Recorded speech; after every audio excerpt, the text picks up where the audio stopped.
नमस्कार। अंधकार से प्रकाश की ओर गीता सत्य सार इस कार्यक्रम में आप सभी का स्वागत है। गीता एक ऐसा ग्रंथ है जिसे ज्ञान का स्रोत माना जाता है। सनातन परंपराओं में हिंदू धर्मावलंबियों के लिए तो गीता एक पूज्य स्थान रखती है। कई हिंदू ग्रहों में, घरों में लोग गीता को पूजा के स्थान पर रखकर उसकी भी नियमित आरती और पूजा करते हैं। गीता ग्रंथ क्या सिर्फ पूजा के लिए है या उसके अंदर लिखे हुए ज्ञान को भी पढ़कर हर दिन अपने जीवन में उपयोग में लाना चाहिए?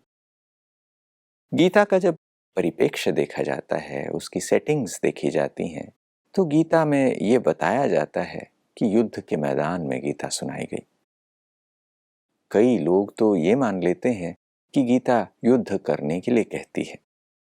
गीता में अनेक बार ये शब्द आते हैं, तस्माद् युद्धस्व भारत, यानी भगवान युद्ध के लिए प्रेरित कर रहे हैं अर्जुन को। ऐसी भी चीजें लिखत में पढ़ने को मिलती हैं। मगर क्या गीता युद्ध के बारे में कहती है? क्या ये वॉर को प्रमोट करती है, लड़ने के लिए प्रेरणा देती है? अगर ये लड़ाई की बात कह भी रही है तो ये लड़ाई कौन सी है? क्या हथियारों से लड़ने के लिए कहा जा रहा है? एक दूसरे को, अपने ही परिवार के जनों को मारने काटने के लिए बात कही जा रही? इसी एक बात को सही तरीके से न समझने के कारण जब गीता का अनुवाद अंग्रेजी में और अलग अलग भाषाओं में होने लगा, तो रशिया में, जब उस समय पर सोवियत संघ था, तो गीता के ऊपर बैन लग गया। इसलिए कि गीता युद्ध के बारे में बात करती है, ये युद्ध को प्रमोट करती है। कई सालों के प्रयासों के बाद ये बैन हटा। मगर क्या हम इन सभी गीता से जुड़ी घटनाओं को जानते हैं? क्या सही अर्थों में गीता में वर्णित युद्ध, संग्राम के बारे में समझते हैं? ये कौन सा युद्ध है? गीता किस संग्राम की बात कहती है? आइए आज इसी विषय पर चर्चा करते हैं। हमारे साथ बातचीत के लिए स्टूडियो में गीता विदुषी डॉक्टर पुष्पा पांडे जी हैं। डॉक्टर पांडे पेशे से एक गायनकोलॉजिस्ट हैं, जबलपुर मध्य प्रदेश में निवास करती हैं और गीता के विषय पर गहरा शोध और अध्ययन करके एक गहरी रुचि के साथ वो गीता के बारे में चर्चा करती हैं। डॉक्टर साहब, आपका स्वागत है। नमस्ते। सर्वप्रथम तो हम आज के विषय पर पहुंचे उससे पहले कल की हमारी बातचीत पर हमारे एक दर्शक मित्र का प्रश्न आया है। उस प्रश्न से मैं शुरू करना चाहूंगा। यह प्रश्न लिखते हैं अनुराग वैष्णव। ये दिल्ली से ये प्रश्न भेजते हैं। वो कहते हैं, आपने ये बात बताई कि गीता के मूल को समझना आवश्यक है। प्रश्न उठता है कि गीता की इस यात्रा को जब हम समझते हैं तो पता चलता है कि गीता का कितना विस्तार है और कितने लोगों ने गीता के ऊपर अपनी अपनी टीकाएं, टिप्पणियां लिखी हैं। मगर यह भी प्रश्न उठता है कि आज तो गीता जैसी है वैसी है, मगर गीता के मूल के बारे में, उसके स्रोत के बारे में जानना क्यों अनिवार्य है, क्यों आवश्यक है? तो बहुत ही सुंदर प्रश्न है। हमारा देश बहुत महान है। हम बहुत भाग्यवान हैं जो हम सबका जन्म भारत में हुआ है और हम सभी मतों को स्वीकार भी करते हैं। लेकिन आज का युवा वर्ग वो बहुत जागरूक भी है और वह यह जानना चाहता है कि ये जो अलग-अलग बातें जो आपने बतलाई कि महाभारत में अलग दिया, अब ये दिया है, तो ऐसा क्यों हुआ? और उससे अगर हम जानते हैं तो फ़ायदा क्या होता है? चेंज करना क्यों ज़रूरी है? मानसिकता आज व्यक्ति की चेंज करना ज़रूरी है। जैसे विज्ञान बदलता है, अब इन सब में इतना चेंज आया, लेकिन हमने उसको स्वीकार नहीं किया कि चेंज हुआ है। जैसे कि बाइबल की बात हम आपको बतलाते हैं कि बाइबल में क्या लिखा हुआ था कि जो सूर्य है वो पृथ्वी के चक्कर लगाती है और गैलीलियो ने इसका विरोध किया। उन्होंने कहा नहीं, ऐसा नहीं होता है। उन्होंने प्रूव किया कि ये उल्टा होता है, पृथ्वी जो होती है वो सूर्य के चक्कर लगाती है। उस बात को माना नहीं गया और उनको जेल में डाल दिया गया है। तो हमारा धर्म ऐसा नहीं है। तो अगर हम इस बातों को स्वीकार करें, हमारे जो विद्वान हैं उस मूल गीता को जानें, तो इस गीता का महत्व और ज्यादा बढ़ जाएगा और हमारा भारत देश विश्व गुरु हो जाएगा। और गीता की जो अभी, वैसे तो कहा जाता विश्व गुरु है ही, लेकिन अगर हम इस मूल से और उसको थोड़ा सुधार लें तो अवश्य ही चमत्कार होने लगेगा और हमारे जन जागरण में एक छोटा छोटा बच्चा भी उस बात को समझेगा। क्योंकि आज हम ज्यादा फोकस श्लोक पर देते हैं, उनके जीवन पर नहीं देते हैं। तो उनके जीवन पर देने के लिए ओरिजिनल गीता में जो संदेश है उसको भी समझना जरूरी है, क्योंकि कुछ चीजें उसमें गायब करती हैं और कंफ्यूजन हो गया है, तो बच्चे कंफ्यूज होते हैं तो फिर वो समझते भी नहीं। ये बात समझ में आती है जब आपने गैलीलियो गैलीली का उदाहरण दिया कि वो इटली में रहते थे जब जी। उन्होंने खगोल शास्त्र का अध्ययन किया और उस समय पर उन्होंने ये प्रतिपादित किया, ये थियरी रखी कि सारे ग्रह जो हैं वो सूर्य के चक्कर काटते हैं और पृथ्वी भी एक ग्रह होने के कारण वह भी सूर्य की परिक्रमा करता है। तो उनका भरसक विरोध हुआ और उस समय की चर्च की मान्यताओं के खिलाफ वो बात थी। और ये समझा जाता था कि धरती मध्य में है और सूर्य चंद्रमा सारे ही ग्रह धरती के आसपास घूमते हैं। तो उनके इस साइंटिफिक डिस्कवरी को चैलेंज किया गया, उन्हें नज़रबंद रखा गया, जेल में डाला गया। और गैलीलियो के लिए, एक वैज्ञानिक व्यक्ति के लिए काफ़ी कष्टप्रद जीवन रहा होगा। वो आस्था को चैलेंज नहीं कर रहे थे, वहाँ की मान्यताओं को चैलेंज नहीं कह रहे थे, वो तो सिर्फ सत्य को सामने लाने की कोशिश में भी मान्यताओं के खिलाफ खड़े होने पर उनको ये सज़ा भुगतनी पड़ी। मगर जैसे आपने हमें भी ये इसलिए भी जानना जरूरी, हमसे भी अभी कुछ दिन पहले ही किसी ने प्रश्न पूछा था कि आप गीता को किस मत के अनुसार समझते हो, अद्वैत मत के अनुसार, द्वैत मत के अनुसार? तो हमने कहा आजकल लोगों का ये प्रश्न है, जो भगवान वाच है वो कोई मत के अनुसार थोड़ी होता है। इसलिए भी जानना बहुत जरूरी है कि ओरिजिनल गीता कोई मत के अनुसार नहीं थी, वो तो भगवान वाच थी। क्योंकि ये भगवान के शब्द हैं, वो सभी के लिए हैं, वो किसी मत, धर्म, जाति, पंथ के आधार से नहीं है। अब आज के विषय पर आते हैं। आज का विषय भी बड़ा रोचक है। गीता में जो उसका कॉन्टेक्स्ट रखा गया है, आज जो हम गीता देखते भी हैं, उस गीता के पहले पन्ने पर ही अगर हम देखें या अंदर पलट कर देखते हैं, उसके कवर पेजेस के आसपास देखते हैं, तो एक युद्ध का मैदान दिखाया जाता है। वहाँ पर गीता का बोध हो रहा है, सेनाएं खड़ी हैं, युद्ध के लिए तैयार हैं। अब युद्ध की बात जब गीता में कही जाती है तो अंदर भी गीता में कई श्लोकों में ये शब्द आता है कि युद्ध करो, लड़ो, अच्छे से मार डालो। ये शब्द हम सुनते हैं, अनुवाद में सुनते हैं, संस्कृत में ये हूबहू देखे जाते हैं। प्रश्न उठता है कि ये किस युद्ध की बात कही जा रही है? क्या युद्ध स्थूल युद्ध है कि भगवान कह रहे हैं कि वे लड़ो, मारो, काटो, ये कहा जा रहा है? क्योंकि आज हिंसक समाज हमारे आसपास देखने को मिलता है कि समाज में हिंसा बढ़ती जा रही है। तो क्या गीता इसी प्रकार के हिंसा और युद्ध को प्रमोट करती है या इसका कोई और अर्थ है जो हम समझ नहीं रहे? तो जैसे गीता भगवान वाच है, भगवान तो ये काम कराएगा नहीं, ये काम तो वो करा नहीं सकता है। लेकिन युद्ध भी हमें समझना जरूरी है कि जो युद्ध शब्द है वो गीता में करीब 12 से 15 बार आता है, और जो ज्यादा आता है वो 92 टाइम्स वो योग शब्द आता है। तो गीता वास्तव में योग शास्त्र है। तो ये जो यहाँ युद्ध है उसका अर्थ अलग होता है। लेकिन जैसे ही गीता का नाम लो तो आपने बतलाया ना कि पिक्चर अपने सामने क्लियर आता है कि युद्ध का मैदान, वहां पर श्री कृष्ण खड़े हुए हैं और वो निरीह सा अर्जुन बैठा हुआ है अपने गांडीव धनुष को नीचे रख के, और उस समय युद्ध करने की शिक्षा दे रहे हैं। तो ये एक कर्तव्य की बात अलग होती है, ये कर्तव्य को एक तरह से युद्ध कहा गया है, लेकिन ये कोई हिंसक युद्ध नहीं है, ये अहिंसक युद्ध है। तो गीता एक महाभारत का पाठ है, तो सबसे पहले तो समझना ये जरूरी है कि गीता युद्ध अलग है, महाभारत युद्ध अलग है। तो जो गीता युद्ध होता है वो पांडवों के मन में होता है। आप कहेंगे पांडव कौन है और कौरव कौन है?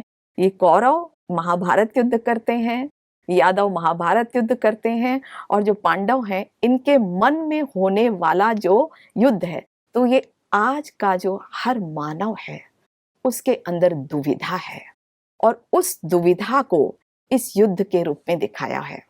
अच्छाई और बुराई के बीच में वैसे कई हमारे जो विद्वान हैं वो भी इस बात को स्वीकार करते हैं कि गीता में जो वर्णित युद्ध है वो हिंसक नहीं है।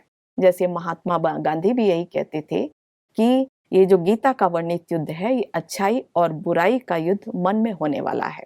और यहाँ तक जो आदि शंकराचार्य ने जो गीता लिखी है, उसमें फर्स्ट चैप्टर और सेकेंड चैप्टर के 10th श्लोक का उन्होंने कमेंट्री की ही नहीं। उन्होंने कहा ये मुझे डाउट है, और वो ऐसा मानते थे कि शायद इसको हिंसक दिखाने की कोशिश की है। इसीलिए उन्होंने जो कमेंट्री की है वो सेकेंड चैप्टर के 11th श्लोक से की है। और जैसे आजकल के भी जैसे अगणानंद जी ने जो गीता की जो कमेंट्री लिखी, उसमें भी उन्होंने कहीं भी सारे श्लोकों में भी स्पष्ट किया है कि वास्तव में इसका जो है अहिंसक युद्ध का अर्थ है, ये कोई हिंसक बात नहीं है। तो ये मन में होने वाले प्रत्येक व्यक्ति के जो अच्छाई बुराई के बीच में ये युद्ध है, कोई ऐसी बात नहीं है। यानी ये स्थूल युद्ध की बात नहीं है, एक सूक्ष्म युद्ध है, एक सटल है, जिसको रूपक अलंकार के रूप में लिखा हुआ है। अभी आप एक और बात कह रहे थे कि पांडव और कौरव की बात आप कर रहे थे। गीता में ये श्लोक आता है और ये दूसरे अध्याय का श्लोक है, और इस श्लोक में जो 37वां श्लोक ये बात कहता है कि भाई युद्ध के मैदान में तुम्हें लड़ना है, अगर तुम लड़ोगे, विजयी होगे, तो फिर तुम्हें तो राज्य लक्ष्मी मिलेगी ही, तुम राज्य भाग्य मिलेगा, राजा बनोगे। अगर तुम वीर गति को प्राप्त होगे युद्ध के मैदान में, अगर मर भी जाओगे तो भी तुम्हें वीर स्वर्ग की प्राप्ति होगी, ये बात कही जाती है। इस श्लोक को पहले सुनते हैं और फिर इस पर चर्चा करते हैं। हतो वा प्राप्स्यसि स्वर्गं जित्वा वा भोक्ष्यसे महीम् तस्मादुत्तिष्ठ कौन्तेय युद्धाय कृतनिश्चयः। हे कुंती पुत्र, यदि तुम युद्ध करते हो तो या तो तुम मारे जाओगे और स्वर्ग लोक प्राप्त करोगे, या विजयी होने पर पृथ्वी के साम्राज्य का सुख भोगोगे। इसलिए हे कुंती पुत्र, उठो और दृढ़ संकल्प के साथ युद्ध करो। डॉक्टर साहब, ये जो अभी श्लोक हम सुनते हैं, इसमें तो युद्ध के मैदान में मरोगे तो भी स्वर्ग मिलेगा, यहाँ भी अगर जीत जाओगे तो भी यश, राज्य इत्यादि चीजें प्राप्त होती हैं। प्रश्न उठता है कि गीता का जो कथानक हम देखते हैं, कौरवों पांडवों के बीच का युद्ध देखते हैं, फिर तो कौरव भी मारे जाएंगे, सेना में तो दोनों ही सेना के लोग मरते हैं। अगर मरने पर फिर सभी को ही स्वर्ग प्राप्त हो रहा है। मन में एक दुविधा सी उत्पन्न होती है कि अगर सभी को ही स्वर्ग मिल रहा है तो फिर किस बात का युद्ध, आखिर लड़े ही क्यों? अच्छे बुरे की तो बात ही समझ में नहीं आती। फिर कौरव पांडव ये क्या चीज़ है? क्या ये फिजिकल चीज़ है या वास्तविकता में इसका कोई और अर्थ है? क्या इसका कोई सांकेतिक अर्थ भी हो सकता है? तो जहाँ तक श्लोक की बात है, ये 2.37 में दिया है, लेकिन उसके जस्ट बाद दिया हुआ है उसका जो 2.38 है, सुख दुखे समे कृत्वा लाभा लाभव जया जयव। तो आप उसके जस्ट बाद देखिए, स्पष्ट कर दिया कि सुख और दुख में जो समान रहता है, लाभ और हानि में, जय पराजय में समान रहता है, यही युद्ध। तो उसके जस्ट श्लोक के बाद ही स्पष्ट कर दिया है कि कोई हिंसक युद्ध नहीं है। मतलब गीता में ही स्पष्ट लिखा हुआ है, इस जो युद्ध की बात है ये सूक्ष्म युद्ध है। तो ये जो स्वर्ग की बात है, हतो वा प्राप्स्यसि स्वर्गम जित्वा वा भोक्ष्यसे महीम्, अगर तू मरेगा युद्ध करते हुए तो भी स्वर्ग में जाएगा, और अगर जीता तो फिर तेरे को सारे संसार का राज्य भोगना पड़ेगा। तो पहली बात कि सूक्ष्म अर्थ इसलिए है क्योंकि अध्याय 1 में अर्जुन विषाद की ओर जाता है और वो ये कहता है कि मुझे तीनों लोकों का राज्य भी मिले तो भी मैं युद्ध नहीं करूंगा। इसका मतलब उसको लालच तो थी ही नहीं। अगर वो भगवान उसको कहते हैं कि तुझे मिलेगा, तू राज्य के लिए युद्ध कर, तो वो तो पहले ही कह चुका है कि मुझे इतना स्पष्ट है, पहले ही कह चुका है कि मुझे तीनों लोकों का आप भगवान राज भी दोगी तो भी मैं युद्ध नहीं करूंगा। इसका मतलब ये कि ये सूक्ष्म युद्ध की बात हो रही है कि तू विकारों के प्रति युद्ध कर। युद्ध के मैदान में कोई स्थूल युद्ध की बात नहीं है, क्योंकि स्थूल युद्ध में ये विकार के प्रति जो बतलाया, क्योंकि बहुत सारे जो श्लोक हैं भगवत गीता में वो यही बतलाए हैं कि काम, क्रोध, लोभ, मोह, अहंकार, इन विकारों से तो दूर रह। तो स्थूल युद्ध में काम विकार की बात तो कहेंगे नहीं भगवान, भगवान तो जरूर सूक्ष्म युद्ध की बात कहेंगे। तो इसमें यह है कि अगर तू जीते जी मान ले कि इसको नहीं जीत पाया, फिर भी गीता में ही बतलाया है कि तेरा जो अगला जन्म होगा वो बहुत अच्छा होगा, क्योंकि गीता ज्ञान देती है अविनाशी आत्मा का। तो स्पष्ट है कि तू अगर युद्ध करते करते विकारों से मारा भी गया तो भी तेरा भविष्य बहुत अच्छा है, क्योंकि आत्मा अजर, अमर, अविनाशी है और तुझे जो अगला जो जन्म मिलेगा वो भी बहुत सुंदर स्वर्ग जैसा मिलेगा। और अगर जीत गया फिर तो तू स्वराज्य अधिकारी है ही, तो अपने ऊपर राज्य करेगा। और ये विज्ञान है, ये ऊर्जा है कि जिसका अपने ऊपर राज्य रहता है वो सारे विश्व पर राज्य करता है। तो ये सूक्ष्म युद्ध की बात है। अब आपका जो दूसरा प्रश्न है, कौरव और पांडव, है ना, तो कौरव और जो पांडव, ये भी ऐसा प्रतीत होता है कि वास्तव में प्रतीकात्मक है। पांडव का अर्थ क्या होता है, कौरव का अर्थ क्या होता है, आप अगर नाम ही देखेंगे, पांडव अर्थात शुद्ध बुद्धि, प्योर बुद्धि। तो अर्जुन जो बिल्कुल प्योर इंटेलेक्ट है, ये गीता ज्ञान सभी को समझ में नहीं आता। दुर्योधन दुर्बुद्धि, द जो लगा है ना उसमें मतलब निगेटिव और इधर पॉजिटिव है, तो दुर्बुद्धि, उसको ये समझ में ज्ञान नहीं आता है। तो जो शुद्ध बुद्धि है उसको ही ये गीता ज्ञान समझ में आता है। और जब अर्जुन इस ज्ञान को अपने जीवन में धारण करता है तो उसका विल पावर बढ़ जाता है। अर्थात ये संसार एक युद्ध का क्षेत्र है। इस युद्ध के क्षेत्र में हम सबको इस आध्यात्मिक ज्ञान की बहुत आवश्यकता है। हम सब अर्जुन जब इस आध्यात्मिक ज्ञान को लेते हैं तो हमारा विल पावर बढ़ जाता है, और जो हमारे सामने विकार या बुराई, कहते हैं ना युद्ध है अच्छाई और बुराई के बीच में, तो जब हमारा विल पावर इस आध्यात्मिक ज्ञान से बढ़ता है तो भी हमको उस पर विजय प्राप्त होती।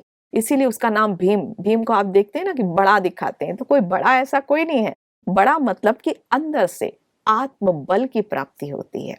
और आज के समय में इसीलिए ये युद्ध बहुत महत्वपूर्ण है कि आपके सामने विपरीत परिस्थिति आए, लेकिन आप अपने विल पावर के द्वारा उस परिस्थिति को फेस करो, आप विजय प्राप्त करोगे। और तीसरा, विपरीत परिस्थिति को फेस करने के लिए आपको नकुल, नकुल का अर्थ क्या होता है, जो डिसिप्लिन लाइफस्टाइल। आज हम देखते हैं कि लोग इतने उदास हैं, डिप्रेशन है, उसका कारण यही है कि डिसिप्लिन लाइफस्टाइल नहीं है। मतलब वो हार रहे हैं। डिप्रेशन मतलब कि जीवन संग्राम में हार रहे हैं। तो जीवन संग्राम में जीतना अर्थात उमंग उत्साह में रहना। तो जब हमारी जीवन बायोलॉजिकल क्लॉक के अनुसार चलती है, डिसिप्लिन लाइफ होती है, तो नकुल को बहुत सुंदर माना जाता है। तो हम सुंदर बन जाते हैं और किसी भी परिस्थिति को हम फेस कर सकते हैं। नकुल जो होता है नेवले को भी कहा जाता है, शायद आपको पता हो।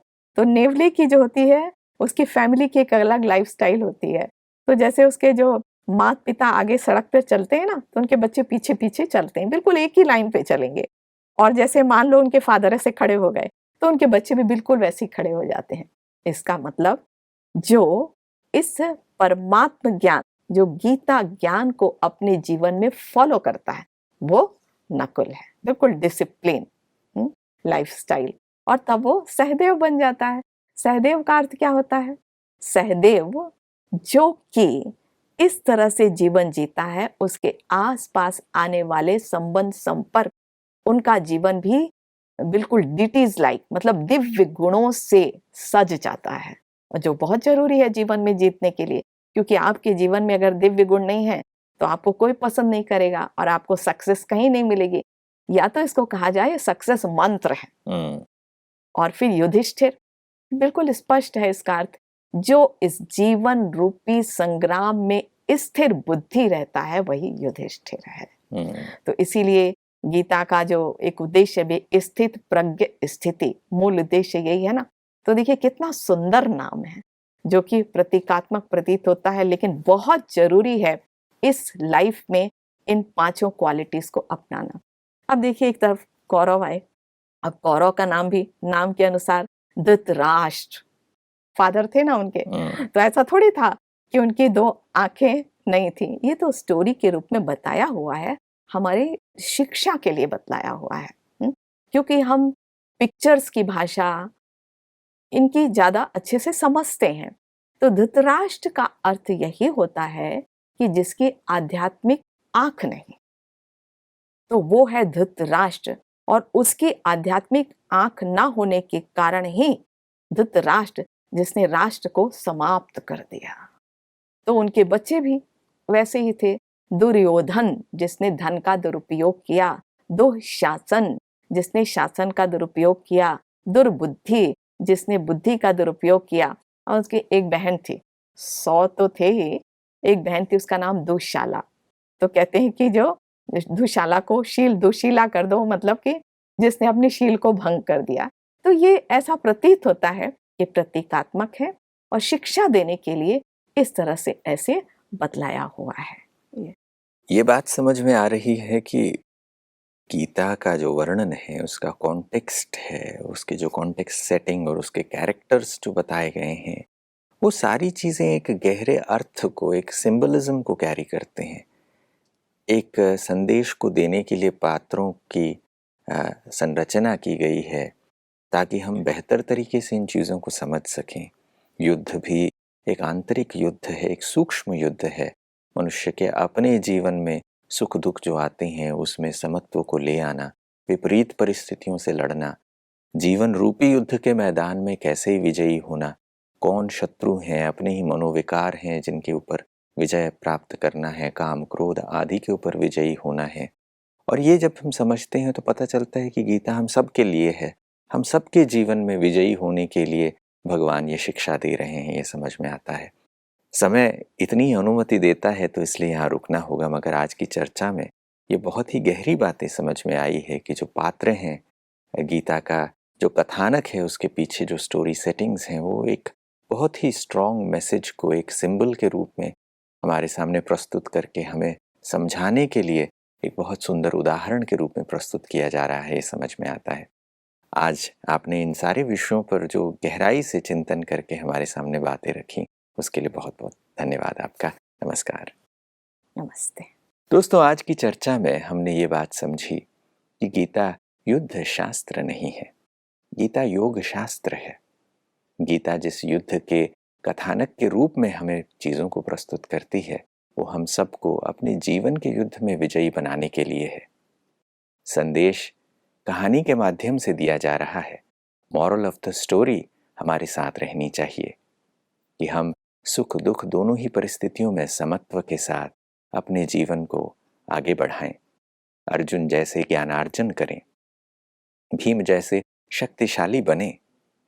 परमात्मा ईश्वर जो हमें गीता के ज्ञान से जो कुछ भी सिखा रहे हैं, उन सबको सीख कर डिसिप्लिन को फॉलो करके नकुल जैसा बने, सहयोग देने वाले सहयोगी बने। सहदेव का अर्थ क्या है ये भी समझ में आया है, युधिष्ठिर का अर्थ क्या है वह भी समझ में आया है। हर एक पात्र जो यहाँ पर वर्णित है उसका अर्थ सांकेतिक है और उससे जीवन में क्या शिक्षाएं लेनी है वो समझ में आया है। आज की चर्चा में बस इतना ही, फिर आगे मुलाकात होगी। तब तक के लिए नमस्कार।